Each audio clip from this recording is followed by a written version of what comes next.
Welcome everybody to the Three Bears podcast. I'm Peyton. I'm Dad. I'm Jason.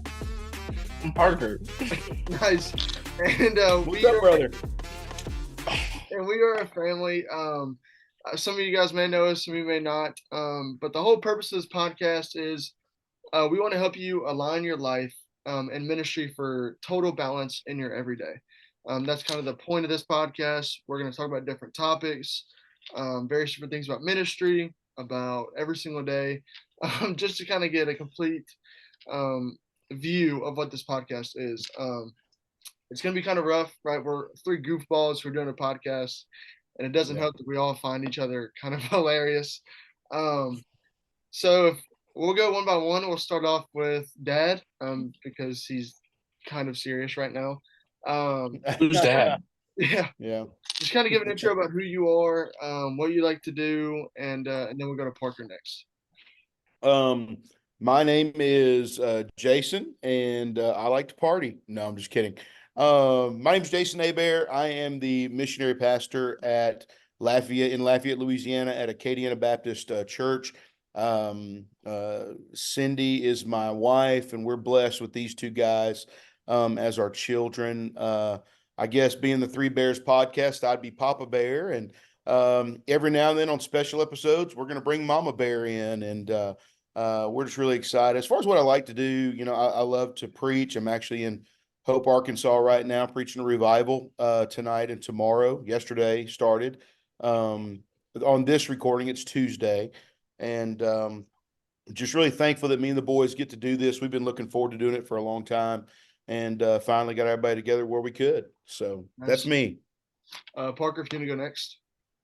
I'm Parker. I am the worship and media pastor at Sharon Baptist Benton in Benton, Arkansas. And I'm obviously love music because I'm the worship pastor. I have a music degree.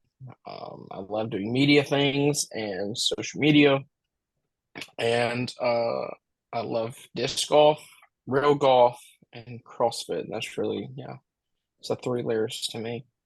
I'm married to my wife, and then we have a wonderful dog. I'm not going to say his name because he'll come running over here. Yeah. I'm Peyton. I'm the baby of the family. I am a sophomore here at the University of Louisiana Lafayette. Some of my hobbies, I love coaching. I'm a high school coach for soccer. I also love spending time with family, as well as we all three play disc golf. And we all enjoy spending family time and quality time. We all enjoy spending time together as family whenever we can. Obviously, it's kind of hard with Parker being away, Parker and Maddie. So that's just kind of a quick introduction to who we are for some of you who do know, some of you who don't. We're gonna bring on in other episodes probably some members of our family, so you kind of get a little insight to who we are as a whole. But kind of just getting right into the podcast. The first question, it's kind of a goofy one before we kind of get into more serious topics. The first question was, if our family had a theme song, what would it be? If our family had a theme song, what would it be? Yeah. You kind of gave us a heads up about this one to be thinking about it. And I'm still gonna go with my original answer when it first hit me, and that's from The Lion King, when the little parrot's in the cage. He's singing, "I've got a lovely bunch of coconuts." And I think it's really our family. We're a bunch of coconuts, just a bunch of nuts. We really love to live life. You'll probably hear us in this pod mention Nana every now and then, and she's already having a party with Jesus in heaven, and she's one that really like to have a lot of fun. And our whole family's that way. We really enjoy being together, being not just the Abears, being a ministry family, but you add in Cindy's brother and sister and their whole families. We just love to be together, and we're just a bunch of nuts that love to hang out. So I thought that'd be a good one for our family. Just a lovely bunch of coconuts. Parker, you have anything?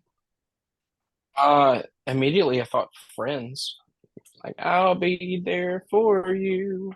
'Cause, Oh like, yeah. even though like we are all separated, like anything like that's happening, we try and get together, just like Yeah. friends would. So That's a good one. I immediately went to, I believe it's a big house with lots of rooms. That kind of explains our family as a whole. A big yard where we can play football, touchdown, right? Like we all like to do very spontaneous stuff like that. Yeah. So that's all three really good answers. Kind of going with what Dad was saying, how you're gonna see for those of you who may know us who don't know us, you may see a completely different side of us than kind of how we are around other people. And that's kind of the point of this is balancing who you are inside of church as well as outside of church. And pretty much just realizing that the Christian life it can be fun. And sometimes it can be tedious, it can be tough, but we want to try to help you balance it as much as possible. Yeah. So now we're kind of going into like a big group discussion. We'll kind of bounce off each other. The first question was about a little bit about our family background. What makes it unique from a lot of other people? Um, I would kind of let Dad, if you want to go first, explaining who our family is for those who don't know. Yeah. Like Peyton said, what makes our family unique? I hope that what you see in our family is not really unique to. I hope it's a common occurrence in your home. And um, I've always said that somewhere back in the 1800s, some little lady in a church prayed for God to call preachers in her family or ministers from her family. And that's kind of where we are as a family. As far as going all the way back several generations, there were preachers before, but right now, along with the boys' grandpa, who serves as a deacon in his church, I think every single one of us is in ministry in one way, shape, or form or the other, whether it be as a pastor or youth pastor or worship pastor, or training to be what God would have them to be. Um, so we all have this kind of unique calling that we all share. And I think that's what's unique. When we get together, we can have pretty in-depth discussions, pretty deep discussions, pretty energetic conversations. Like Good Friday was a pretty wild discussion this past Friday. But you know, it's just kind of part of it. But we're family and we're all serving and in different. I think we're serving in different types of church settings, and it's really unique in that we all are in different church settings, but we're all headed in the same direction, ministry minded, whether it be very conservative to very progressive, and I don't mean that in a negative way, to trying to be very balanced in the middle of the two. And you know what we all experience in church is unique, and I think that's one of the things that sets us, makes us unique. So that's my first thoughts. Parker, what do you think?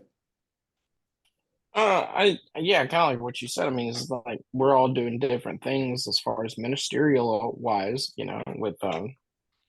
with you being in ministry for, eons at this point, Dad, and Peyton, being it, me and Peyton being in it for like, a couple years, even as being missionaries kids where we were, I like the way you phrase it, on staff.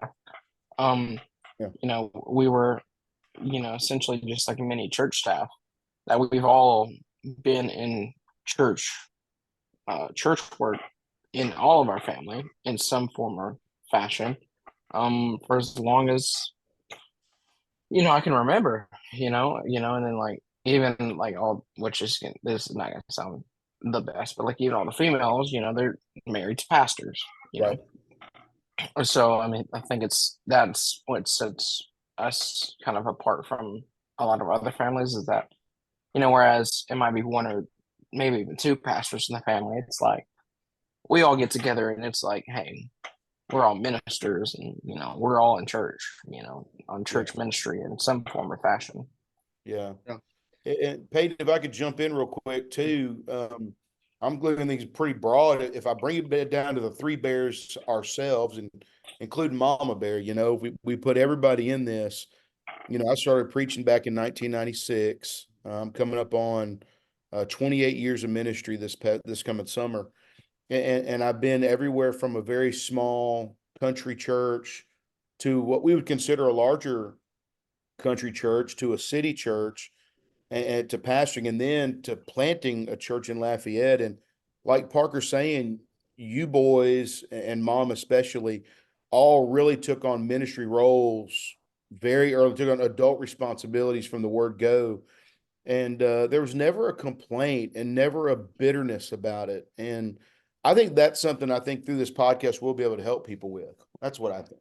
Yeah, like another thing that I find very, I kind of want to say unique about our family is I believe not only just us three immediately and also mom, but also throughout our entire family. There's not a part of ministry that's not covered. Right. Um, Dad is a missionary. He's also been a head pastor before. Parker is very involved in youth ministry as well as the music aspect and media aspect of everything. And I've worked with youth as well as been in youth um, since I was, pretty much in a leadership role very early on. So Yeah. I kind of find that unique about us is we all three have different perspectives of ways to grow as well as ways to influence. So hopefully, as well as um, I guess kind of the wisdom that we have, but that we could show other people the various things that they can do if they're kind of stuck at a plateau. That there's ways to grow, and there's always an influence that could be had. So Yeah. Yeah. Good. absolutely. It's good. So besides that, besides what makes our family unique, we'll start off with Dad, and then we'll go to Parker. Um, Dad, from your perspective, what is a core value of our family? So our immediate four, and we'll get your perspective and then our perspective. So Yeah. a core value. Um, I would say I don't know if it's a core value as much as it's a core action, but kind of the same. But it's just kind of connection. We've always done things together. We've never allowed anything to separate us. Able to talk through issues, able to work through things, and one of the things, and I think we're going to get to this in a little bit in the pod, is kind of some other things as far as ministry lessons and values. But your mom and I grew up in a time where we saw a lot of preachers' kids make poor choices. And those poor choices were sometimes because they wanted to rebel against their parents. They wanted to do things wrong. And because mom and dad were always gone, they needed attention because mom and dad were so busy with quote unquote ministry or church, they forgot about the kids. Dad's leaving in the middle of opening Christmas presents because somebody at the church called him. Hmm. And we decided a long time ago that we were never going to sacrifice our family on the altar of ministry. God doesn't require, God didn't ask us to do like he did to Abraham and have Isaac killed. He didn't require that. We did give you both to the Lord.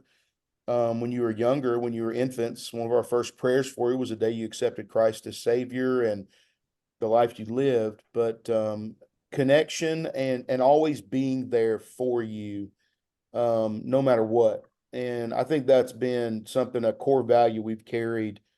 And even today, Mama, with Parker and Maddie getting married and moving to Conway, being together on holidays, especially like Christmas, is huge.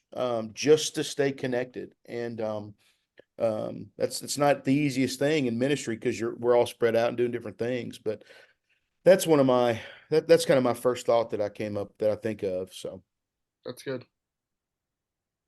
Parker, do you want to go first or me? You can. I'll go You've first. gone in the same. All right. So That's the order in my screen. yeah, yeah, a core value that I think for our family is everything that you do, whether it's music or preaching or teaching, or for me, it was playing sports for a while, is Christ has got to be at the center of it all. Um, that was something that was harped on me since I was a kid. Um, is that your athletic ability, your music ability, no matter what it is, if Christ is not the center focus of it, it can be taken away from you. Um, So that's something that was always harped on us. And mom always told us growing up that there's only two things in life you can control: your attitude and your effort. If you don't give 100% of your effort, well, then your attitude's going to be bad. If you don't give 100% of your attitude, your effort's going to be bad. So, Yeah. kind of blending those in whatever aspect it is, ministry or athletics or teaching or education. So, I think that's something that pretty much from the jump, as there's so many different mom sayings that we could have, staying hungry, stay humble. Um, all those different things are stuff that we still hold true today. And just kind of like how you're saying, like, that is any amount of time that we spend together, make the most out of it. Right. I know I just gave like four different family values, but we have thousands. So that's kind of something that I thought of. Parker, what do you think? I thought uh that we're all, no matter the situation, we're always gonna do it to honor and glorify God and like do it worshipfully. Like, always give credit, like worship him in every situation. It doesn't matter if we just had 400 people on a Sunday morning, like we just had this past Sunday, or like the weekend before that, it was spring break and we had, 150 people, and Yeah. and numbers were down. It didn't matter to us when it was just the four of us. We were always going to do maybe not the 4 song set list that I had planned out, but we were always going to at least do 2 songs and preach, and then we are going to pack up and go when we were in the cafetorium. So I mean, we were always going to do worship because it wasn't, worship isn't just singing. Worship is the acts that you do in every single day. It's how you do them. It's worship. Right. How you control your actions. Um, so yeah, I think that's, we always try to focus on worshiping and giving God the glory in everything we did. So I think that, yeah. Yeah, Yeah. that's good. And y'all's crowd looked awesome Sunday too. I was able to see some of the photos from the video when y'all were shaking hands, and I was like, man, that is a massive crowd at Sharon. That's huge. Y'all had a great outreach this past weekend too. I saw y'all did that, Worship and in then the park. worship in the park on Good Friday, and y'all got the solar eclipse on your birthday next week. Hmm. Y'all using your Yep. parking lot for an outreach, man. That's good stuff, man. We had a great Sunday at ABC too, and Yep. it was just a good weekend. And we didn't have 400, but if everybody would have been there, we would have had a tenth of it. We would have been at 42. If everybody would have showed up. But no, man, y'all look like y'all had a packed house. So I can't wait to spend more time. Your mom and I are cruising in a couple weeks with Yep. Uncle Michael and Aunt KK, and I can't wait to hear how he's excited about that big crowd. So looking forward to it. That's good. So anyway, yeah, So we've kind of already shifted to ministry, and that's fine.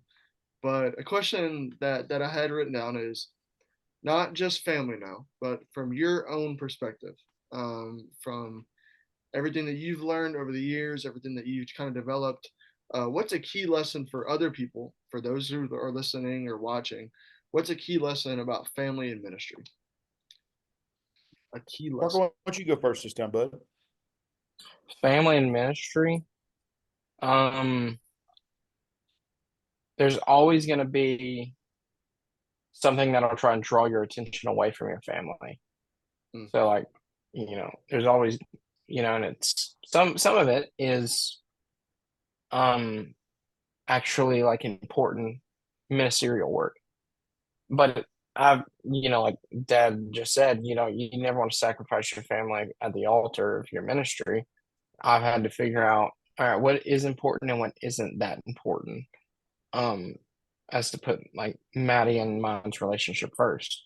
And like we understand that like Wednesdays we don't really get to see each other that much because she'll leave to go to school at 8 and I'll wake up 7, we'll see each other for an hour, and then she won't be home, or she'll be home. I'll leave at 10 or 11 to go to the office because I'll have a long day. I won't be in at like 9 o'clock, so I'll be in there in the office at like noon or 1, and then I'll go all the way because we Wednesday night services, so we'll have like all of the time. I'll get home at like 9:30 sometimes, and it's like she's already in bed, and it's like we've spent an hour together. So it's having to really balance um church time, which is important, especially being a full time staff member, versus balancing being a good husband. Yeah. That's good. You know, for people that don't know our family dynamic a little bit, Maddie is in her final year, well, almost in her final year of her doctorate of a physical therapy school at UCA there in Conway. And so that's tough sledding. I mean, if you're going to be a doctor, you're going to be the top of your field, and she works super hard. We're proud of her. Yep. So, hmm yeah. All right. Pay, why don't you go ahead? I'll go next.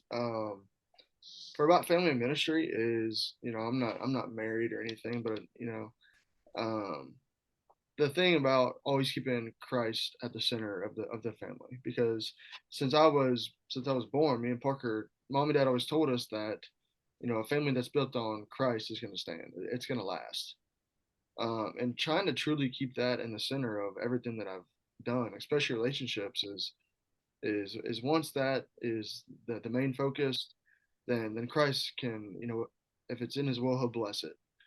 And just kind of making time for Christ is a big thing. Is I with kind of my schedule with school as well as work and coaching and as well as church, is finding the balance in between it all.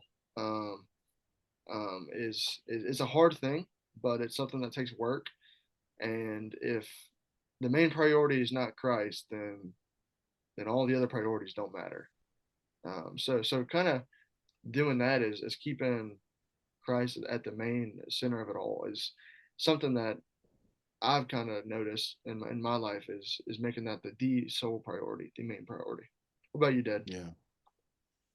You know, just uh, as far as a core ministerial thing, as far as with a church planner that I've become, and I know Parker has talked about this before with me, but it's just learning to appreciate every moment Mm. for what it is. Um, Back in those days when we were just starting the mission in Lafayette, we were in a school, and it was those Sundays when it was just us four. And in that first year, we endured some incredible testings. We endured some, I feel like we were really put in the fires of affliction as a family. Mhm. It was hard. I was personally dealing with some burnout. We'll have an episode about that, I'm sure. And I'll share my heart about what went on with me. And, but a preacher told me one time that you get to preach to who you get to preach to, not who you want to preach to. And that applies for Parker leading worship. He gets to lead worship to who's there, not necessarily who he wants to be there, but who's there. And Peyton, the same thing with working with youth hmm and young people. You get to work with who's there or not. And, so I've learned to appreciate every single moment almost in a vacuum that I focus on that moment, and then I deal with everything that wasn't involved in that moment later. Um, because if you don't, um, just listen to a fellow recently. I won't go into details for privacy, but just seemed to be really discouraged. He was battling the discouragement. That's a way I'll word it. Instead of being encouraged by the ones that were there, he was battling being discouraged by the ones that weren't there. Mm. And that was just a constant battle he was having. And I thought to myself, I've preached to three other people before.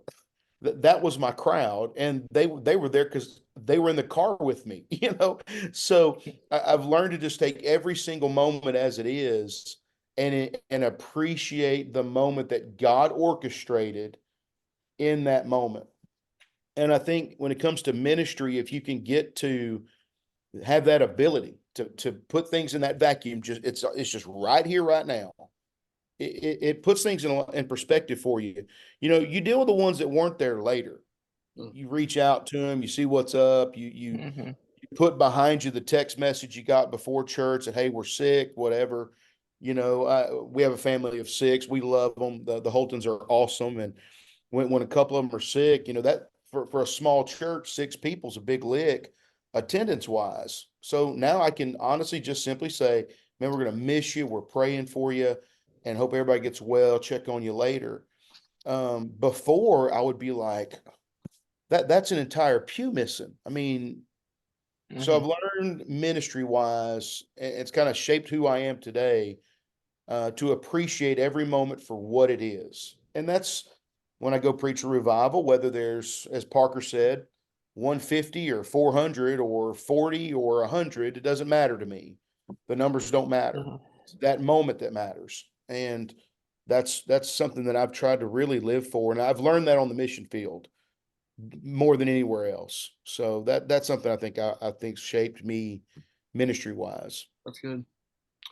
Yeah. This is going to be kind of like our last question because you already answered another one on our list is how do your personal interests, so whatever your personal thing that you enjoy doing, um, how does it intersect with faith and our spiritual journey? So, what is an avenue that you have that you use for ministry for somebody listening that maybe it's something they're passionate about, and how can they use that?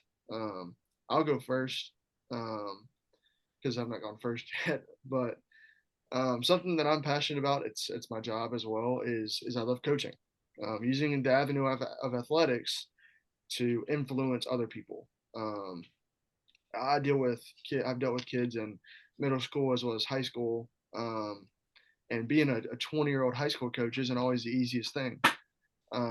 But something that I've learned in coaching is that connection. To have a connection, it requires sacrifice. Um, Kind of being a mentor to other people, and it's the same way in church. If you want to connect with somebody, if you want to connect with people outside of the church building, you have to sacrifice something, sacrifice time, sacrifice being comfortable. You have to do that. And so using the avenue of athletics and coaching is something that I've tried to really harp on. And I was having a conversation with somebody the other day that, in the Bible, we're called to be ambassadors. But a lot of times I feel like as Christians, we are more like employees. And what I mean by that is I feel like a lot of Mm. times we go to church and we clock in, we could listen to the service, and we clock out. We don't really get anything out of it. That's kind of what an employee does. They clock into their job and they leave. Um, Yeah. so it's something that I've kind of learned, um, that be more of an ambassador and not just an employee. If people see that you're just there just to be there, well, then they're not gonna want to sacrifice or connect with you as well.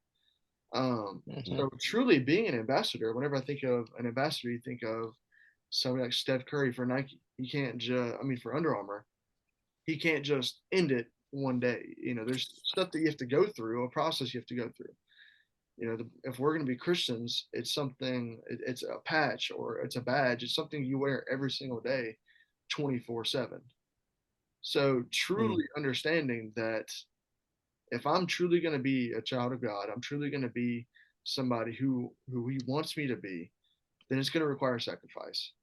It's going to require me giving up my comfortableness, me giving up who I am every single day to live how Christ wants me to live.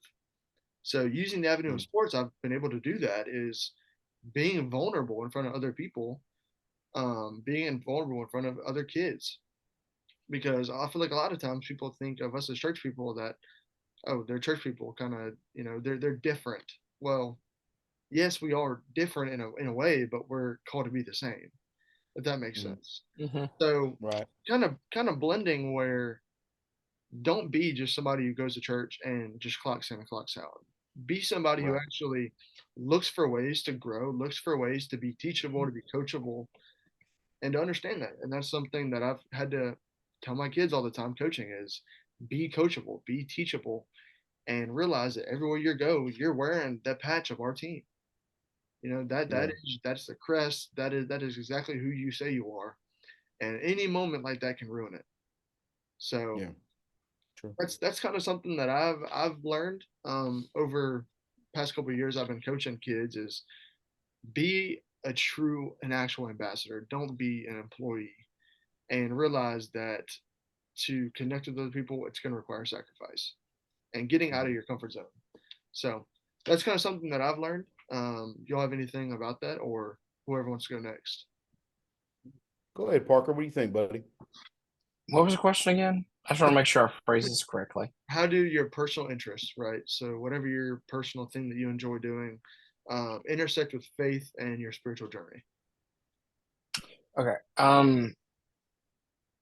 for me, it's been having a personal interest has allowed me to be able to go to a gym with a bunch of different guys who might not believe exactly like how I believe, but it's still a brotherhood of ministers. So like, there was couple um a couple weeks ago, or I think how many weeks ago, I was in the middle of a workout and I went to go grab my rig my grips so I didn't tear my hands up because I hate doing that. Musician, I don't want to have to doctor my hands every single time. So I just went to go grab my grips and I started talking with this pastor friend. And I missed the workout because they like in CrossFit they do the whole workout together. And so I missed the workout and I had to do it on my own because I had stopped and had a conversation with this guy and he had kind of helped me through some stuff and I was dealing with through church. And so on that side of things, it's really nice to have other guys who like the same things that I like outside of the church. And another thing that like as a full-time, minister, ministry can get heavy sometimes. So like I really like having a bunch of hobbies to where like I can just go and do and not really have to think about the stresses of the office. Mm. Yeah. Because I mean, and it's not that I don't care about some of these things. It's just that I need to be a normal human at some point and not just be this robotic pastor, um, uh, and worship leader. It's just I need to be able to go and do something that doesn't involve thinking about every single because at some point I'm going to minister to myself. Mm. And if that's going and not thinking about the stresses of the office and going and doing mind numbing, disc golf, where I'm just throwing a disc around at a chain link poles, then I need to do that. It allows me to be a human uh outside of the office. So Yeah. What you guys are both really talking about is finding that extra space. We have the first space would be our home. The second space would be our church. Maybe a third space is your job where you go. But we also need to find a fourth space and maybe a fifth space, just that extra place where we can just kind of like Parker said, be us, just be normal, not have to toe a line. I know we're never not talking about doing things we wouldn't normally do. Like we don't act like, you know, hooligans. yeah, we're not doing anything like that. But I wrote in this month's mission report that I just finished before we started about um that coaching has been an incredible opportunity opener. We got to me and Peyton got to participate in the dudes night earlier this in March, and we wouldn't have had that opportunity otherwise. And the families that I've gotten to meet through coaching, it's really helped me to do that. Just plugging in to another space. When we came to a new town, we had to find another community, and I think that's what Parker's discovered at the gym with those guys, and what you have at school with your school friends, and also at Reds there at work. And for me and your mom, it's a little bit tougher because a lot of the things people our age do, we don't do. But I picked up disc golf. Your mom and I had some great conversation this weekend about helping her to find her disc golf. Mhm. She said it's not going to be disc golf, but she's going to find something, and I get to enjoy playing disc golf, and that's okay. We do things together, but she wants to find something because she sees the joy that I get out of it and the fun that I have, and that in general. I was telling Peyton and Parker, there's some guys that are headed your direction.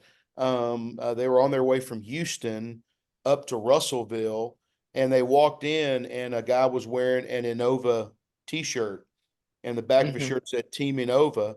And I was actually eating with the pastor and two members at a great restaurant here in Hope called Tailgaters. Awesome place to eat. I think there's one in Little Rock, Parker. But anyway, um, what they said, Talk about food. it's good. Hey, we're gonna have some good episodes. Excuse me, great episodes about great food, great food. Anyway, I said, "Hey, is there a disc golf course here in Hope? I haven't looked." And the other guy whipped out his U disc and pulled up Hope and showed me Fair Park, which I'm gonna maybe go tomorrow morning and throw a little bit because I brought my discs. I wouldn't have known what Innova was. I wouldn't have known what U disc was. I wouldn't have known what those guys, anything about those young men, and been able to have a conversation with them had I not had a hobby outside of what I love to do is preaching and ministry and church planning and teaching.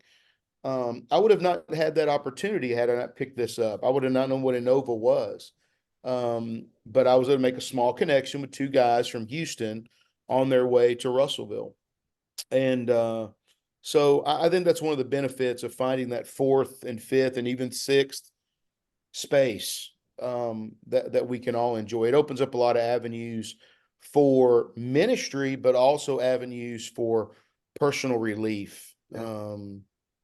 Before I did disc golf, a lot of it, and I still do this too much, played in the phone and just having the noise of the TV on. But I've tried to do something more constructive and active. So walking, 2.5, 3 miles on a weekend is never a bad thing.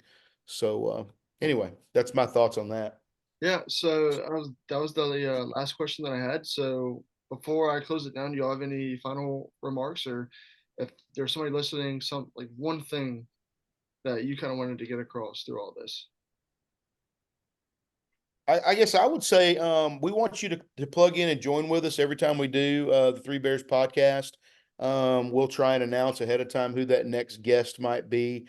I know that you guys probably didn't know this, but your mom and Aunt Karen just filmed a little, I guess, podcast together for their ladies group, and it's gone off like gangbusters. And so we've got some pretty cool people in our family. They're going to join us from time to time, and like our theme is, we want to help people balance life and ministry because we know how tough it can be. Yeah. And we hope that you have a little bit of fun, but also get encouraged as well by tuning into our little podcast that we're doing. We'd love to hear your feedback, love to hear your comments, love to hear your questions, whether it's something about music, something about youth ministry, something about, church planning or building sermons for a pastor. I'd love to hear any of those questions. We'd love to address them. And we're going to have a lot of fun along the way. We want to encourage everybody to join us and come along with us. Absolutely. Parker, you got anything, or you good? I'm good. I'm good. Well, just like Dad All said, right. we want to thank you so much for tuning in to the Three Bears podcast. We hope that you'll share this with somebody else.